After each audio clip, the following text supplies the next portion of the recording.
Jim, how are you looking at India as an investment destination? Well, as I said before, India's at an all-time high.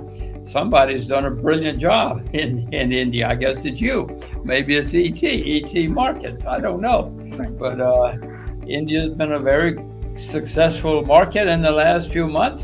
So I'm not buying because it's doing so well. But if and when things get cheap again in India, I hope I'm smart enough to buy. Right. Now, Jim, let me also come to the GDP data, which was released recently. India's GDP print remains strong. So how do you see this compared to the world in terms of GDP growth and the macro prospects, you could say? Well, first of all, I'm a little suspicious of any government numbers, no matter what the government, whether it's the US or Germany or wherever it is. So I don't know, but I do know from everything I read that the economy in India is doing very well. As I said, I mean, some countries right now are having very prosperous times. Japan, the Japanese market's finally going up after 30 years or something. So India's done a great job. Not because of me, because of you. No, thank you so much for kind words, Jim. Now, we're also approaching the big event in which India is hosting the G20 meet here in Delhi. How do you see that? Well, for whatever reason, more and more people are realizing that India is not the same India as it was 50 years ago, or even 30 years ago. India is making many changes to the economy, to everything. And so India is becoming a better publicized and better known country where positive changes are taking place. So this is just going to bring more attention to you. So you better keep doing a good job because everybody's going to be watching, including me. Right. Definitely, Jim, we're going to do that. And let me also come to the point here that, you've talked about the macro prospects about India, but how are FIs looking at Indian markets lately? Well, many people in the world are now comparing India to China. Many people in the world are beginning to think that India could be a competitor or a replacement to China. I don't know. I don't think quite that way, but I do know that India's done a good job. India's publicizing it. India's getting better known for its economy, for its market. So ET Markets has a good future. More and more people are going to be watching. More and more people are going to be reading. Right. Now, which are the other emerging markets or developed markets that are looking attractive at this point in time, Jim, according to you? Well, as I look around, I don't see many. I mean, Uzbekistan, yes, I've been investing in Uzbekistan in the last few weeks, but not many people can find Uzbekistan, much less invest there. I see very positive things happening there. But, Anand, there are not many places now. I mean, there are lots of markets that have gone up a lot. Japan, I sold my Japanese stocks recently because it's been going up after decades. There are not many places that I know where things are still cheap, other than maybe some commodities. Okay. So right now you are largely sitting on the cash, you could say that. I own a lot of US dollars, but even that worries me now, Anand, because, US dollar has been strong for a long time, and I'm not sure they're really making things better in Washington. They're probably making things worse. So even I worry about my US dollars now. And I don't know another currency. If you know the currency that's going to compete with the US dollar, please do not announce it. Please do not announce it on Economic Times. Keep it a secret. Send me an email because I'm looking.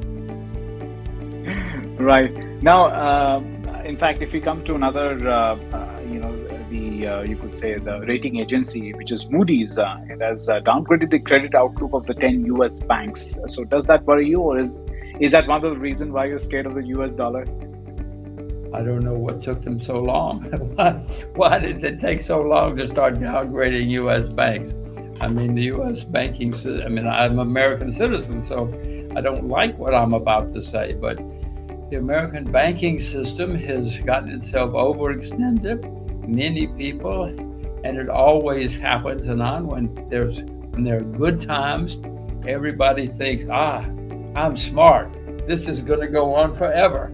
And that's what's happening with American banks. So, no, I'm afraid we're going to see more failures, or at least many more problems in the American banking system. Other banks too, but we're talking about America, so I'm very worried about what will happen in the next 2 or 3 years. Right. Now, in fact, we're also approaching the FOMC meeting, later this month. So where do you see the interest rates being headed?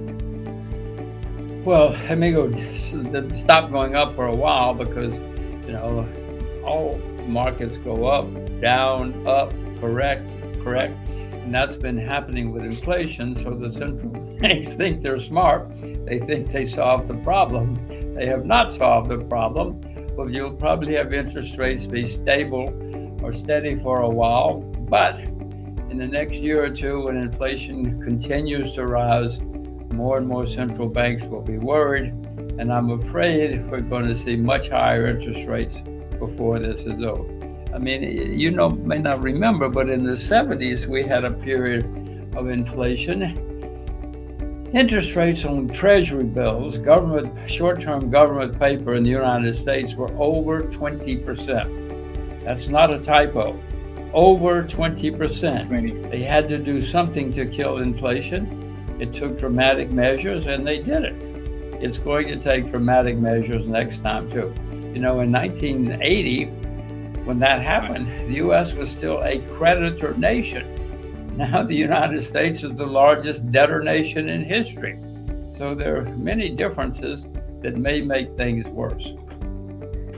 Right. Also, now that we have you, Jim, we want to get your outlook on the gold as well. Where is the yellow metal headed?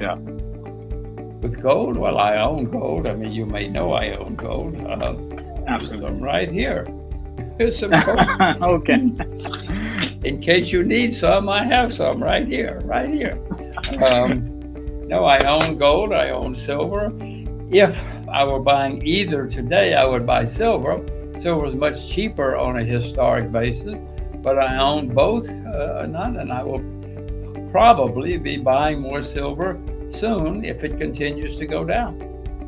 Not gold, because I will buy more gold if and when it goes down, but gold is near its all-time high. Silver is down a lot from its all-time high. And I will just quickly tell you, and you may know this, I learned about silver from the Indians. I mean, you've been buying lots and lots of silver for decades. You've taught me anyway, and you've taught the world about silver and gold, but especially silver. Right. Well, on that beautiful note, thank you so much for your time, Jim. And that's all for now. But do still log on to ETMarkets live stream for more investment and trading ideas. Thank you so much for your time, Jim. It's my pleasure. I'm a big fan. I remember the first time I ever read ET, Economic Times. I've been a huge fan ever since. So, Anand, keep up the good work. Thank you. Thank you so much. Thank you so much.